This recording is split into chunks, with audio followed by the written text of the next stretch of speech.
Hello दोस्तों, आज के इस वीडियो में हम कक्षा 10वीं विषय हिंदी त्रैमासिक परीक्षा के लिए बहुत ही महत्वपूर्ण प्रश्न देखने वाले हैं। यदि आप इन सभी प्रश्नों को अच्छे से तैयार कर लेते हो तो आप त्रैमासिक परीक्षा हिंदी विषय में 90+ अंक स्कोर कर सकते हो।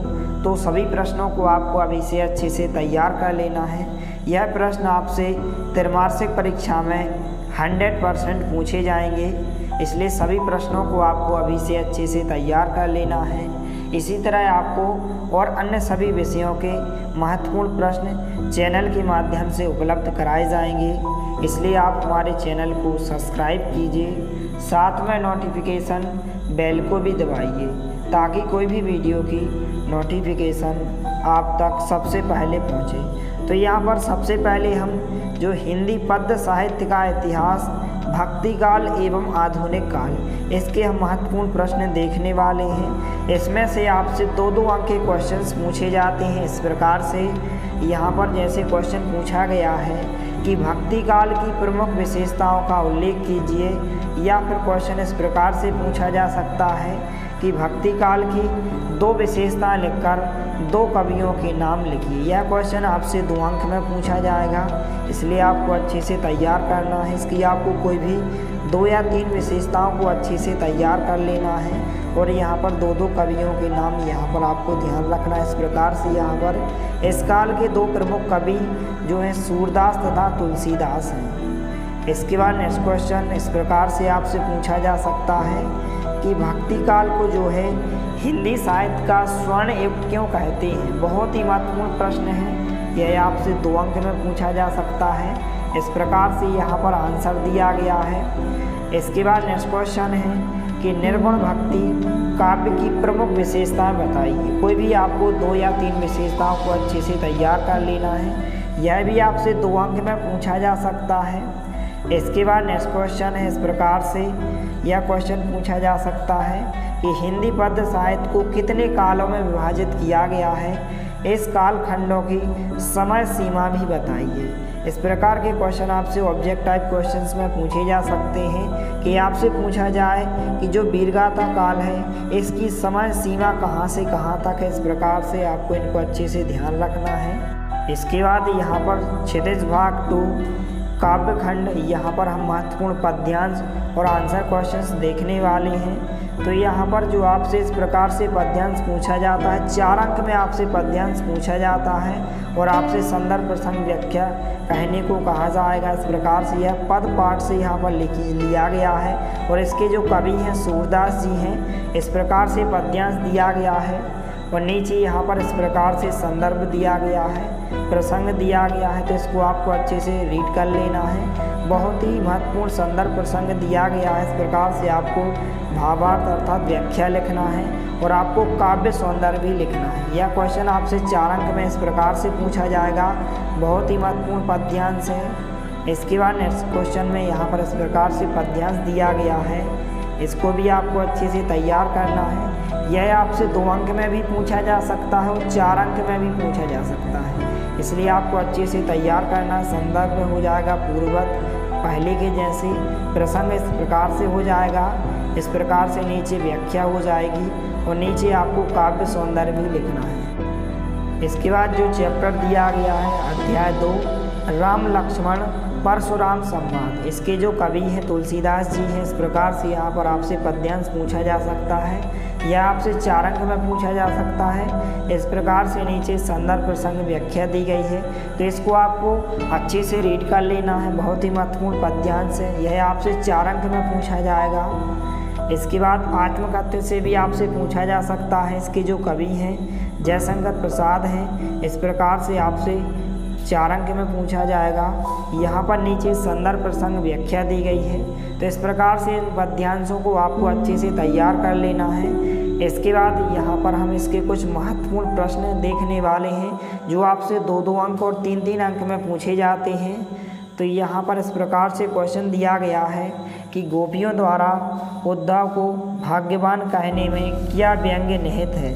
इस प्रकार से आंसर दिया गया है। तो सभी प्रश्नों को आपको अभी से अच्छे से तैयार कर लेना है। इसके बाद दूसरा प्रश्न दिया गया है गोपियों ने किन किन उदाहरणों के माध्यम से उद्धव को उलाहने दिए हैं। इस प्रकार से आंसर हो जाएगा। इसके बाद तीसरा प्रश्न है कि जो उद्धव द्वारा दिए गए योग संदेश ने गोपियों की ब्रहाग्नि में घी का काम कैसे किया। तो इस प्रकार से आंसर दिया गया है। इस प्रकार से नेक्स्ट क्वेश्चन दिया गया है कि कृष्ण के प्रति अपने अनन्य प्रेम को गोपियों ने किस प्रकार अभिव्यक्त किया है। इस प्रकार से आंसर दिया गया। इस प्रकार के क्वेश्चंस आपसे 2-2 अंक में पूछे जाते हैं, इसलिए सभी प्रश्नों को आपको अभी से अच्छे से तैयार करना है ताकि आपके त्रैमासिक परीक्षा में 90+ अंक आ सकें और आपका अच्छा रिजल्ट आए। इसके बाद यहाँ पर नेक्स्ट क्वेश्चन है कि कृष्ण के प्रति अपने अनन्य प्रेम को गोपियों ने किस प्रकार अभिव्यक्त किया है। इसके बाद नेक्स्ट क्वेश्चन दिया गया है गोपियों ने उद्धव से योग की शिक्षा कैसे लोगों को देने की बात कही है।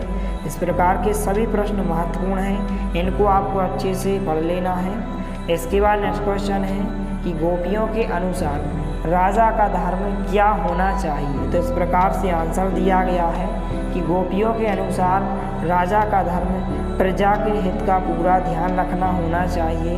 प्रजा को किसी प्रकार से नहीं सताया जाना चाहिए। राजा का दायित्व प्रजा की भलाई का ध्यान रखना है। इस प्रकार से उत्तर दिया गया है। तो सभी प्रश्नों को आपको अभी से अच्छे से तैयार करते जाना है। इसके बाद जो पाठ 2 दिया गया है राम लक्ष्मण परशुराम संवाद, इसके हम महत्वपूर्ण आंसर क्वेश्चंस देखने वाले हैं। तो यहाँ पर क्वेश्चन दिया गया है परशुराम के क्रोध करने पर लक्ष्मण ने धनुष टूट जाने के लिए कौन कौन से तर्क दिए। बहुत ही महत्वपूर्ण प्रश्न है। यह आपसे 2 अंक में भी पूछा जा सकता है या फिर 3 अंक में पूछा जा सकता है। इस प्रकार से आंसर दिया गया है। इसके बाद नेक्स्ट क्वेश्चन दिया गया है कि परशुराम के क्रोध करने पर राम और लक्ष्मण की जो प्रतिक्रियाएं हुई उनके आधार पर दोनों के स्वभाव की विशेषताएं अपने शब्दों में लिखिए। तो इस प्रकार से विशेषताएं दी गई हैं, इनको आपको अच्छे से तैयार कर लेना है। बहुत ही महत्वपूर्ण प्रश्न है। इसके बाद नेक्स्ट क्वेश्चन दिया गया है कि लक्ष्मण ने वीर योद्धा की क्या क्या विशेषताएं बताई हैं। इस प्रकार से आपको इन 2 विशेषताओं को अच्छे से तैयार कर लेना है। आपसे 2 अंक में पूछा जाएगा। इसके बाद जो चैप्टर दिया गया है आत्मकथ्य, इसके हम महत्वपूर्ण प्रश्न देखने वाले हैं। तो यहाँ पर पहला प्रश्न दिया गया है कवि जो है आत्मकथा लिखने से क्यों बचना चाहते हैं। तो इस प्रकार से आंसर दिया गया है। इसके बाद नेक्स्ट क्वेश्चन दिया गया है नीचे कि स्मृति को पाथेय बनाने से कवि का क्या आशय है। इस प्रकार से आंसर दिया गया है। तो सभी प्रश्नों को आपको अच्छे से तैयार करते जाना है क्योंकि जो आपकी त्रैमासिक परीक्षा के पेपर हैं वह आपके 7 अक्टूबर से होने वाले हैं। इसके बाद यहाँ पर कवियों का साहित्यिक परिचय, यहाँ पर कवि परिचय आपसे 4 अंक में पूछा जाता है, तो आपको अच्छे से ध्यान रखना है। इस प्रकार से यहाँ पर हम केवल 2 कवियों का यहाँ पर परिचय बताएंगे। आपको इन दोनों कवियों का परिचय अच्छे से तैयार कर लेना है। 100% आपसे त्रैमासिक परीक्षा में पूछा जाएगा। तो यह क्वेश्चन आपसे 4 अंक में पूछा जाता है। तो यहाँ पर सूरदास जी का यहाँ पर कवि परिचय दिया गया है। तो सबसे पहले आपको कोई भी 2 रचनाएं लिखना होता है। 2 रचनाएं, इस प्रकार से आप इनकी कोई भी 2 रचनाएं याद कर सकते हैं। यहाँ पर रचनाएं दी गई हैं सूरसागर, साहित्य लहरी, सूरसारावली। तो केवल आपको 2 रचनाओं को अच्छे से तैयार करना है। इसके बाद भाव पक्ष में इस प्रकार से आपको लिखना होता है वात्सल्य वर्णन, श्रृंगार वर्णन और यहाँ पर संयोग वियोग, इस प्रकार से वो भक्ति भावना, इस प्रकार से आपको भाव पक्ष में लिखना होता है। और नीचे आपको इनकी कला पक्ष में आपको भाषा शैली और अलंकार लिखना होता है और आपको साहित्य में स्थान लिखना होता है। प्रत्येक पर 1-1 अंक होता है। 2 रचनाओं पर 1 अंक होता है, भाव पक्ष पर 1 अंक होता है, कला पक्ष पर 1 अंक होता है और साहित्य में स्थान पर 1 अंक होता है। चारों को मिलाकर यह जो प्रश्न बनाया जाता है 4 अंक का क्वेश्चन पूछा जाता है कि आपसे पूछा जाएगा कि सूरदास जी का साहित्यिक परिचय दीजिए। निम्न बिंदुओं के आधार पर साहित्यिक परिचय दीजिए, 2 रचनाएं लिखिए, भाव पक्ष, कला पक्ष और साहित्य में स्थान लिखिए। तो बहुत ही महत्वपूर्ण जो कवि परिचय है सूरदास जी का आपसे 100% पूछा जाएगा, इसलिए आपको अच्छे से तैयार कर लेना है। इसके बाद आपसे तुलसीदास जी का पूछा जा सकता है, दोनों में से आपसे कोई एक पूछा जाएगा या फिर आपको अथवा में भी दिया जा सकता है कि अथवा में आपको तुलसीदास जी का दिया जाए, तो इसको भी आपको अच्छे से तैयार करना है। आपको कोई भी 2 रचना लिखना है तुलसीदास जी की, तो रामचरितमानस और बिना पत्रिका आप ध्यान रख सकते हैं। इस प्रकार से कवितावली, गीतावली, दोहावली, इस प्रकार से बहुत सी रचनाएं दी गई हैं, केवल आपको 2 ही रचनाओं को ध्यान रखना है। और इस प्रकार से भाव पक्ष में आपको भक्ति भावना, समन्वयवादी विचार, लोक मंगल का भाव, इस प्रकार से आपको इन पॉइंटों को लिखना है। कला पक्ष में आपको इनकी भाषा, अलंकार योजना, छंद और शैली को लिखना है और इनका आपको साहित्य में स्थान लिखना है। तो इसको आपको अच्छे से तैयार कर लेना है। यह क्वेश्चन आपसे 4 अंक में पूछा जाएगा, तो आपको अभी से अच्छे से तैयार कर लेना है। इसके बाद यहाँ पर क्षितिज भाग 2, यहाँ पर गद्य खंड के यहाँ पर हम कुछ महत्वपूर्ण प्रश्न देखने वाले हैं और यहाँ पर हम गद्य भी देखने वाले हैं। जो आपसे गद्य की जो संदर्भ प्रसंग है व्याख्या पूछी जाती है, यह भी आपसे 4 अंक में पूछी जाती है। इस प्रकार से आपसे कोई इस प्रकार गद्यांश दिया जाएगा और आपसे कहा जाएगा कि इनकी संदर्भ प्रसंग व्याख्या बताइए। तो बहुत ही महत्वपूर्ण प्रश्न है, यह आपसे 4 अंक में पूछा जाएगा। इस प्रकार से आपको गद्यांश दिया जाएगा, इसकी आपको संदर्भ प्रसंग और व्याख्या लिखने को कहा जाएगा।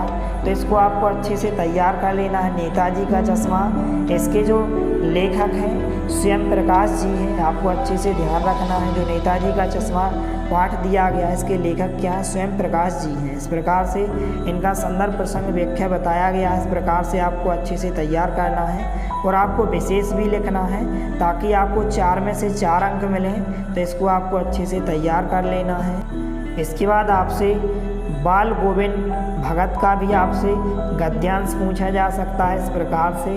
तो यहाँ पर संदर्भ प्रसंग व्याख्या दी गई है, इसको आपको अच्छे से तैयार कर लेना है। तो यहाँ पर जो बाल गोविंद भगत नामक पाठ के जो लेखक दिए गए हैं राम वृक्ष बेनीपुरी जी हैं, आपको अच्छे से ध्यान रखना है।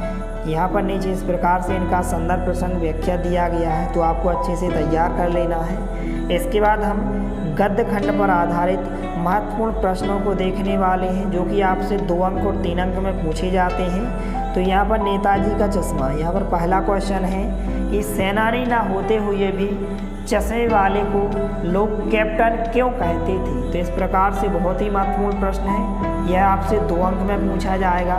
तो इस प्रकार से आंसर दिया गया है। इसके बाद यहाँ पर बाल गोविंद भगत, इस पाठ के यहाँ पर हम प्रश्न देखने वाले हैं। तो प्रश्न पूछा गया है कि भगत की पुत्र वधू उन्हें अकेले क्यों नहीं छोड़ना चाहती थी? बहुत ही महत्वपूर्ण प्रश्न है, इसको आपको अच्छे से तैयार करना है। इसके बाद नेक्स्ट क्वेश्चन है कि भगत ने अपने बेटे की मृत्यु पर अपनी भावनाएं किस तरह व्यक्त की? इस प्रकार से आंसर दिया गया है। तो सभी प्रश्नों को आपको अच्छे से तैयार कर लेना है और वीडियो को ज़्यादा से ज़्यादा अपने दोस्तों के साथ शेयर करना है ताकि सभी को इसका बेनिफिट हो सके।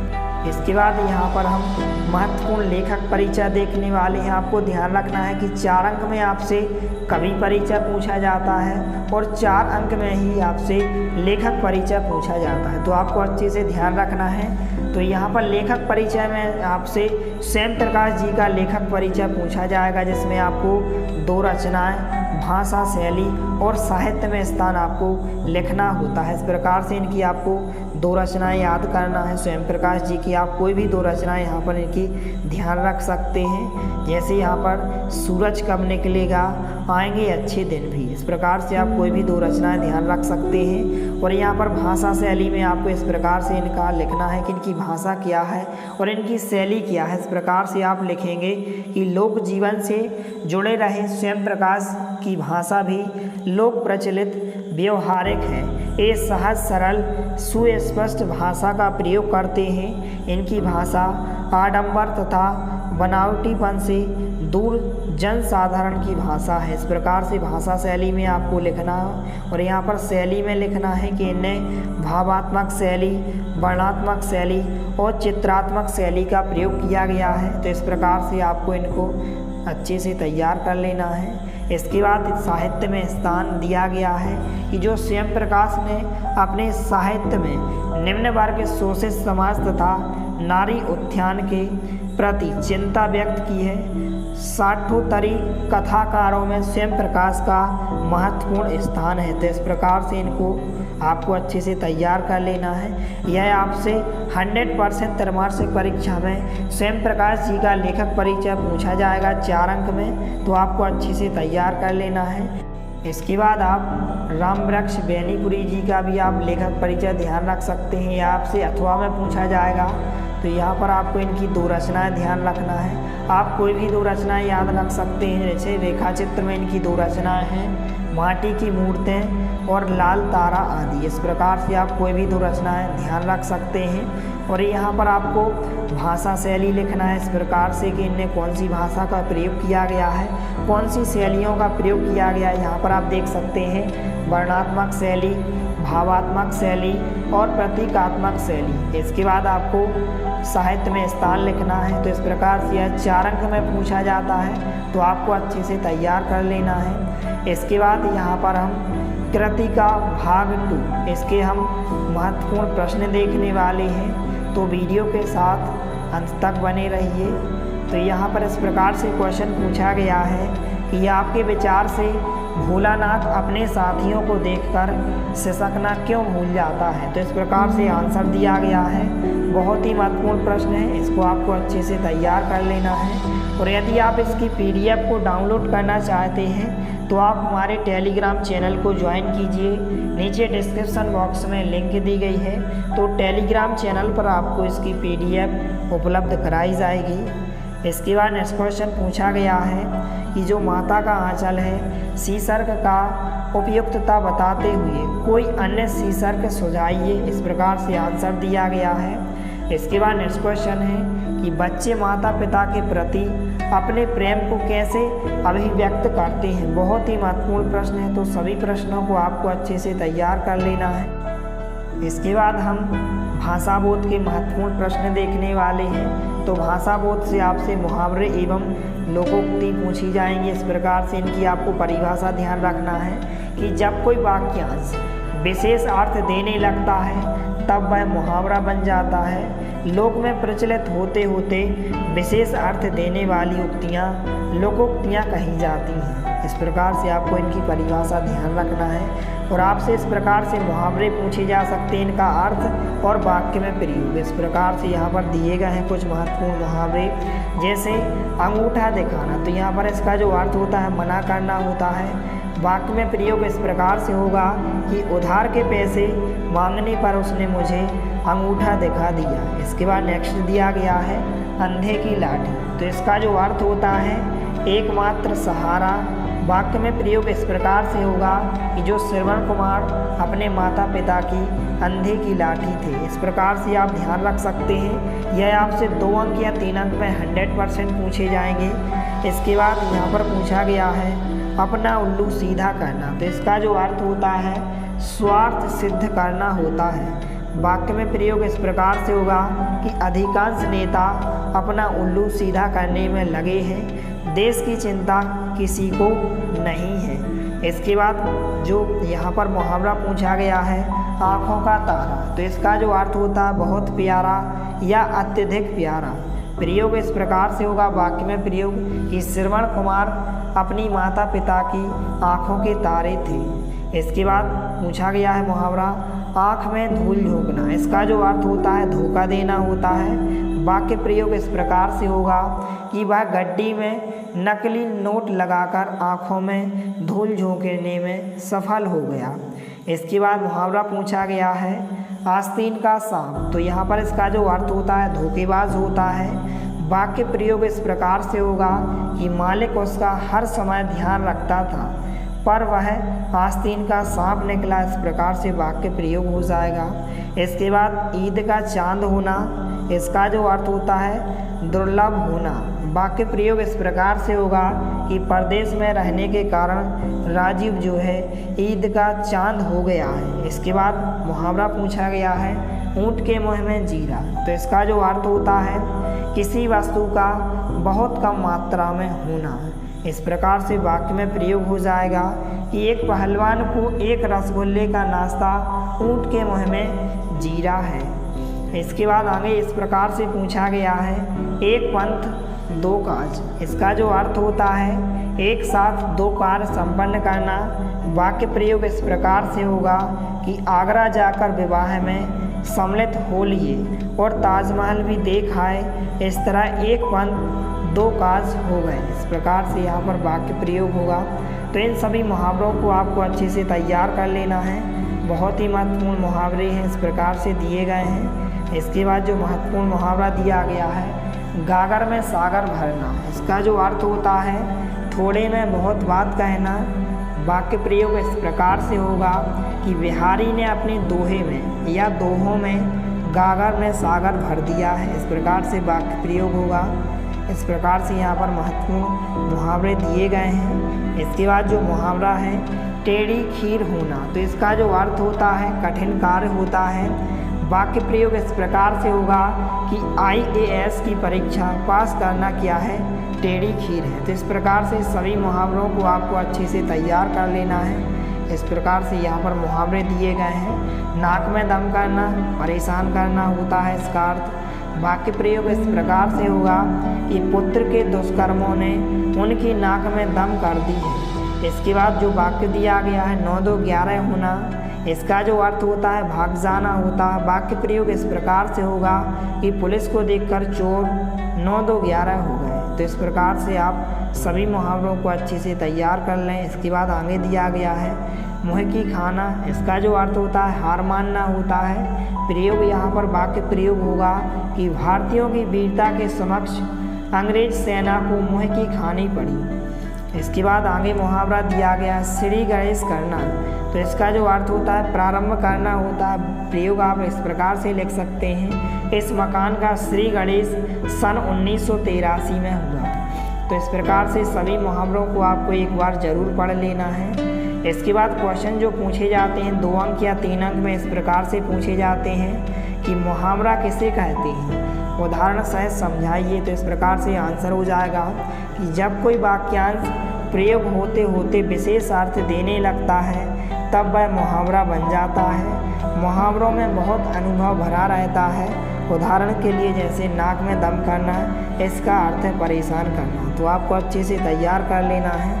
इसके बाद क्वेश्चन पूछा गया कोई 2 लोकोक्तियाँ लिखिए। तो आप कोई भी 2 लोकोक्ति लिख सकते हैं इस प्रकार से कि खोदा पहाड़ निकली चूहिया। दूसरी लोकोक्ति हो जाएगी दूर के ढोल सुहावने। इसके बाद क्वेश्चन पूछा गया है मुहावरा और लोकोक्ति में कोई 2 अंतर लिखिए। बहुत ही महत्वपूर्ण प्रश्न। यह प्रश्न आपसे त्रैमासिक परीक्षा में 100% पूछा जाएगा, इसलिए आपको अच्छे से तैयार करना है।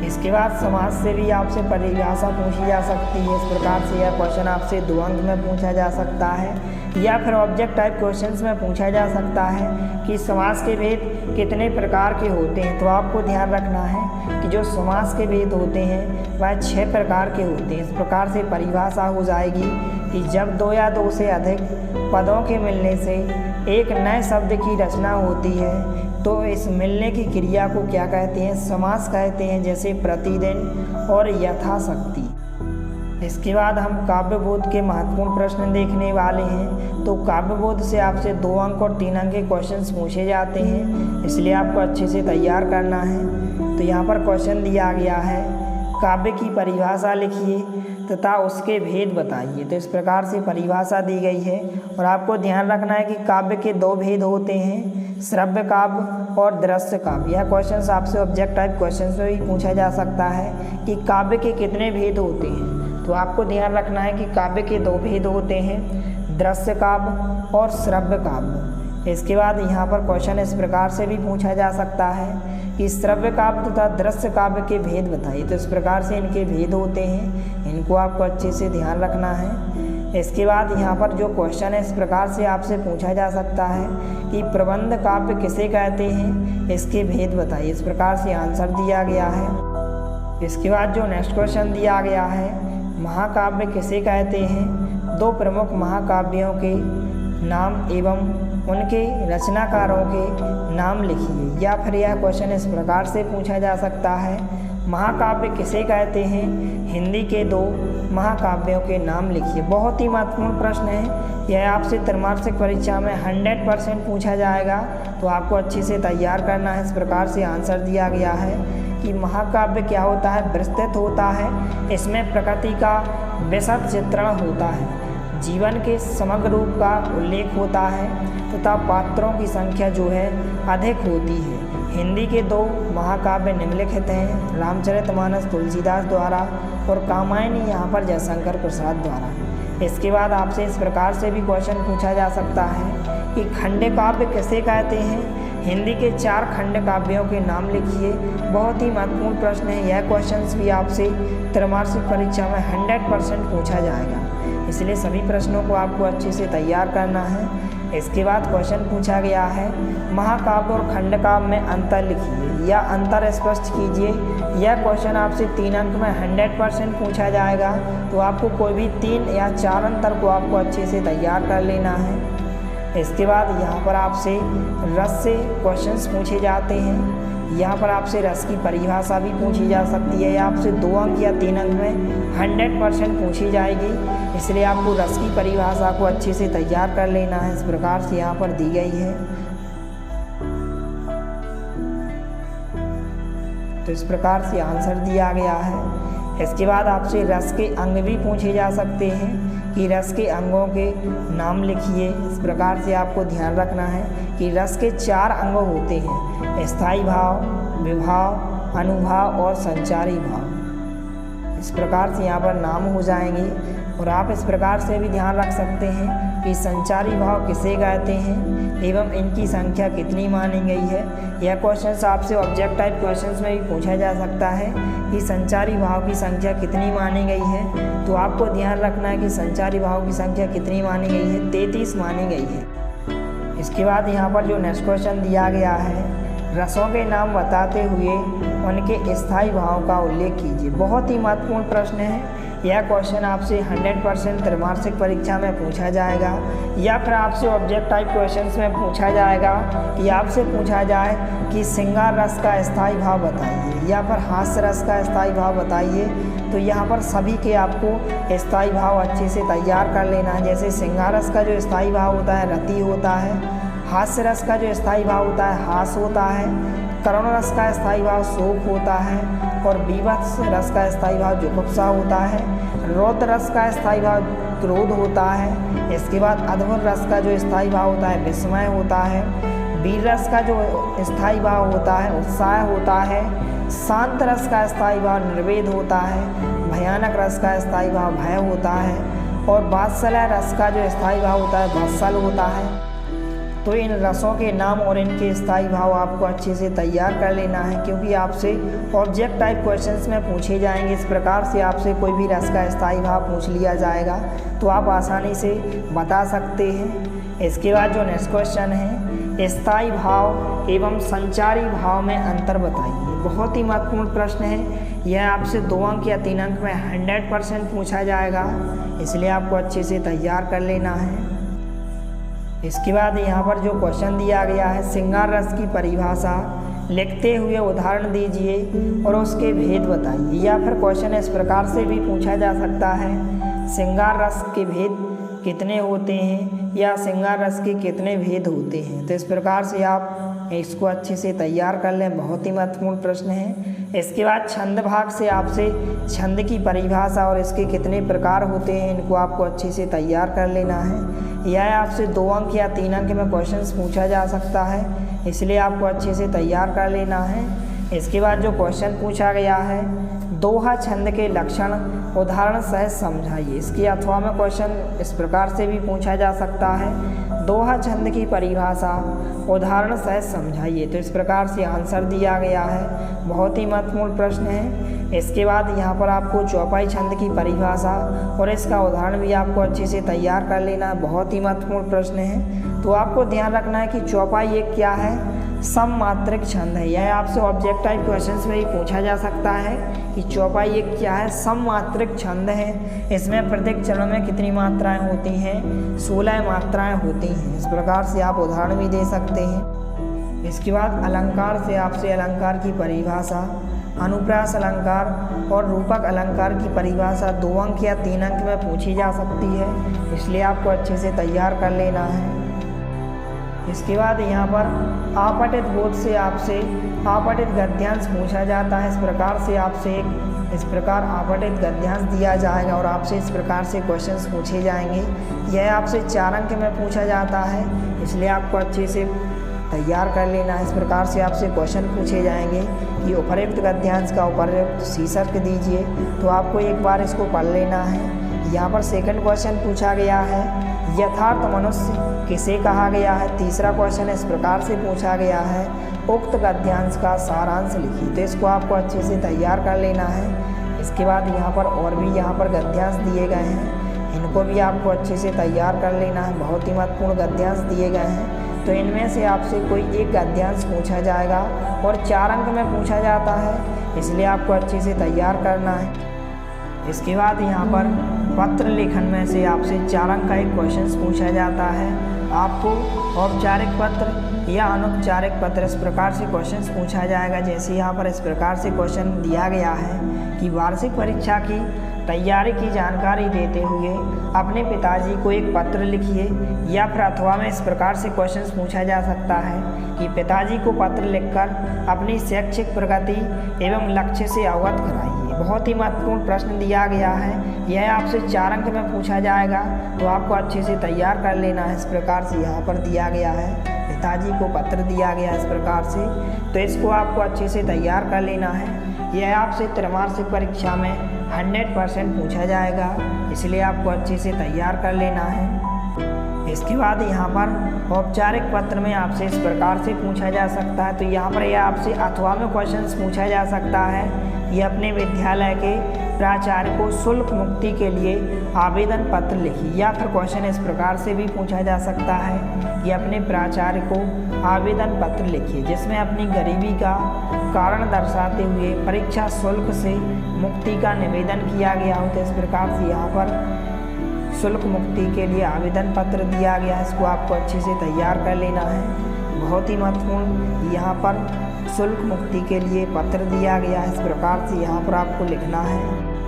इसके बाद यह क्वेश्चन भी आपसे पूछा जा सकता है कि अपने प्राचार्य को शाला छोड़ने पर स्थानांतर प्रमाण पत्र अर्थात TC ट्रांसफ़र सर्टिफिकेट देने हेतु आवेदन पत्र लिखिए। बहुत ही महत्वपूर्ण प्रश्न है, यह आपसे त्रैमासिक परीक्षा में 100% पूछा जाएगा, इसलिए आपको अच्छे से तैयार कर लेना है इस प्रकार से। इसके बाद आप चाहें तो प्राचार्य महोदय को बुक बैंक से पुस्तकें देने के लिए प्रार्थना पत्र लिखिए, यह भी आपसे पूछा जा सकता है। तो इस प्रकार से सभी प्रश्नों को आपको अभी से अच्छे से तैयार कर लेना है। इसके बाद यहाँ पर निबंध लेखन से आपसे 4 अंक का एक निबंध पूछा जाता है, इसलिए आपको अच्छे से तैयार करना है। तो विज्ञान के चमत्कार का जो निबंध है बहुत ही महत्वपूर्ण है, यह आपसे इतने प्रकार से पूछा जा सकता है। तो इस निबंध को आपको अच्छे से तैयार कर लेना है। इस प्रकार से रूपरेखा भी आपको लिखना है। प्रस्तावना, विज्ञान वरदान के रूप में खाद्यान्न के क्षेत्र में, उद्योग एवं विज्ञान शिक्षा के क्षेत्र में। तो इस प्रकार से इस निबंध को आपको अच्छे से तैयार करना है,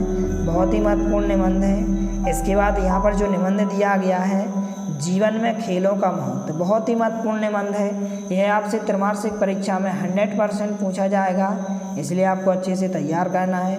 आपसे इस प्रकार से भी पूछा जा सकता है कि जीवन और खेल, तो आपको ध्यान रखना है कि यह जीवन में खेलों का महत्व का निबंध दिया गया है। तो इस प्रकार से यहाँ पर दिया गया है। सबसे पहले आपको रूपरेखा लिखना है। प्रस्तावना, व्यस्त जीवन एवं खेलों का महत्व, इस प्रकार से यहाँ पर दिया गया है।